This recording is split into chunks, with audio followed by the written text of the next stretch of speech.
Morning students, I am your GK teacher Mrs. Nitu Mata. Yes students, my today's topic is locating landmarks. Identify these landmarks around the world. World के चारों ओर कुछ ऐसे landmarks हैं जिनको हमने पहचानना है, उसके बारे में जानना है. Pick your answers from the treasure hint. Treasure hint में से आपको कुछ आंसर फाइंड आउट करने हैं जो दिए गए हैं. Dash is the oldest and largest of the 3 pyramids in the Giza necropolis bordering what is now Giza, Egypt. It is the oldest of the 7 wonders of the ancient world and the only one to remain largely intact. ये जो landmark है ये बहुत ही सबसे पुराना है and the largest और सबसे बड़ा है. जो गिज़ा नेक्रोपोलिस के 3 पिरामिड हैं. पिरामिड होता है जिसका स्ट्रक्चर जो है ट्रायंगल स्ट्रक्चर में होता है. What is now Giza Egypt, जिसको अब जो है गिज़ा इजिप्ट के नाम से जाना जाता है. It is the oldest of the 7 wonders of the ancient world. ये प्राचीन जो संसार है उसमें 7 अजूबों में से एक है. And the only one two remain largely intact, और ये केवल यही है जो अभी तक पूरी तरह से सही सलामत है. इंटैक्ट का मतलब सही सलामत. Now next is Taj Mahal. You can see the pyramid here. The name of this pyramid is the great pyramid of Giza. Now our next is the Taj Mahal. The Taj Mahal is a white marble mausoleum located in Agra. ये ताजमहल आप सभी जानते हैं इसके बारे में. ये white marble से बना हुई एक समाधि है जो आगरा में लोकेट करती है. आगरा के उत्तर प्रदेश, भारत के उत्तर प्रदेश में. It was build by Mughal emperor Shah Jahan. इसे मुग़ल एम्परर शाहजहाँ ने बनाया था in memory of his 3rd wife Mumtaz Mahal. ये उसकी तीसरी वाइफ थी जिसका नाम मुमताज़ महल था. उसकी याद में उसने ये ताजमहल बनवाया था. Our next is you can see Taj Mahal. Now next 3rd point, Stonehenge is a prehistoric monument. ये प्रागैतिहासिक मोनूमेंट है. Located in Wiltshire England. ये विल्टशायर इंग्लैंड में ये मोनूमेंट है.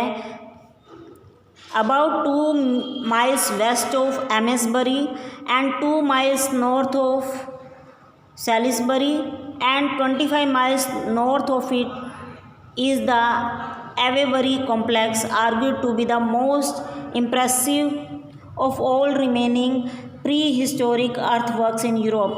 यूरोप के जो prehistoric earthworks हैं उनमें से ये सबसे ज़्यादा मोस्ट इम्प्रेसिव है. सबसे ज़्यादा ये इम्प्रेसिव है.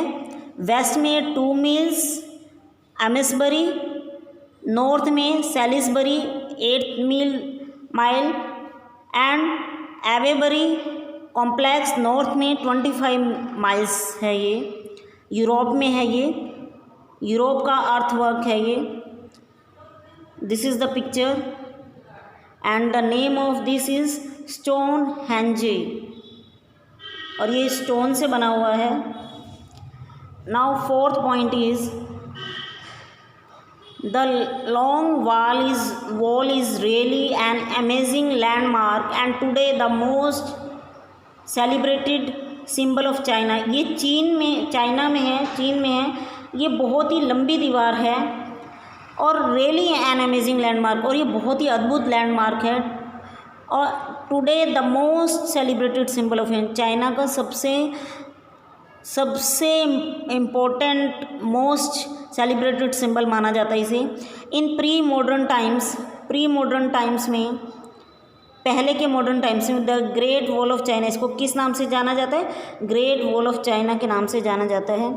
was also recognized as a symbol of the fertility, इसको निरर्थकता के सिंबल से भी जाना जाता था, and cruelty of the first emperors, political and military ambitions, इसको जो है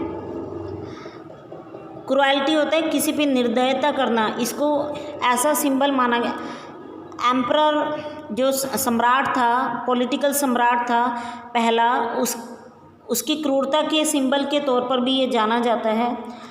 एंड मिलिट्री एम्बिशंस, और मिलिट्री एम्बिशंस के तौर पर भी जाना जाता है। मिलिट्री होती है जो हमारे जवान होते हैं, उनका जो एम्बिशंस है उसके तौर पर भी इसको मिलिट्री एम्बिशंस के तौर पर भी जाना जाता है। Now fifth point is Angkor Wat is a region of Cambodia that served as the seat of the Khmer Empire। ये एंगोर वाट इज़ एक ऐसा एरिया है कंबोडिया में that served as the seat of the Khmer empire के seat के तौर पर इसे सर्व किया जाता है। विच फ्लोरिज, जिसने जो है फ्लोरिज होता है बहुत फलना फूलना, from approximately 9th to 15th century, 9th century से लेकर 15th सेंचुरी तक उसने वो यहाँ पर लगभग अप्रॉक्सीमेटली मतलब लगभग जो है वो फला फूला था। It's name is derived from the Sanskrit Nagar meaning city, जिस संस्कृत नगर से इसका नाम लिया गया जिसका मतलब है city. Next is the Acropolis of Athens is an ancient citadel located on a high rocky outcrop above the city of Athens and containing the remains of several ancient buildings of great architectural and historic significance, the most famous being the Parthenon। Acropolis of ethane जो है ये प्राचीन गढ़ है। ये high रोकी होते हैं जो पत्थरों से बना हुआ, बहुत ही ऊंचा हाई रोकी outcrop above the city of Athens city के ऊपर है। And containing the remains of several ancient buildings, और इसमें बहुत ही प्राचीन बिल्डिंग्स हैं, इमारतें हैं, और ग्रेट आर्किटेक्चरल और हिस्टोरिकल सिग्निफिकेंस दिखाता है। आर्किटेक्ट होता है किसी भी का नक्शा बनाना किसी भी चीज़ का, उसका बहुत ही महत्वपूर्ण बिल्डिंग महान आर्किटेक्चरल और हिस्टोरिकल सिग्निफिकेंस दिखाता है यहाँ की buildings. The most famous being the Parthenon, और सबसे इम्पोर्टेंट बीइंग क्या है? Parthenon. Now next the Brandenburg gate. The Brandenburg gate is Berlin is most of the in Berlin, ये बार्लिन में है। क्या है? Brandenburg gate is one of the first landmark that comes to mind when thinking of Germany। जब हम Germany के बारे में सोचते हैं, हमारे दिमाग में जर्मनी के बारे में आता है, तो ये बर्लिन में है और ऐसा पहला लैंडमार्क है। और ये तब जब हम इसके बारे में सोचते हैं तो हमारे दिमाग में जर्मनी आता है कि मतलब जर्मनी से इसका कंपैरिजन किया कि जैसे जर्मनी है। It is the national symbol of the country, ये कंट्री का नेशनल सिंबल है। And German history was made here many different times, और कई बहुत डिफरेंट टाइम्स में जो है जर्मन हिस्ट्री जो है वाज मेड हियर, यहाँ बनाई गई थी। It reflects the countries turbulent past, ये कंट्री का हंगामेदार, टर्बुलेंट होता है हंगामेदार अतीत माना गया इसे। And its peaceful achievements are like no other landmark in Germany, और इसकी जो शांतिपूर्वक जो अचीवमेंट्स हैं, जो इसने अचीवमेंट्स की हैं, like no other landmark in Germany में ऐसा कोई भी लैंडमार्क नहीं है जिसने इतनी अचीवमेंट्स की हो, पीसफुल शांतिपूर्वक जो है इतनी अचीवमेंट्स की हों। France gave the statue to the United States over 100 year ago. France ने इस स्टैचू को यूनाइटेड स्टेट्स को 100 साल पहले जो है दे दिया था in recognition of the friendship establish during the American revolution के टाइम पर जो है फ्रेंडशिप के लिए जाना जाता है। Over the years, the Statue of the Liberty symbolism has grown to include freedom and democracy as well as the international friendship.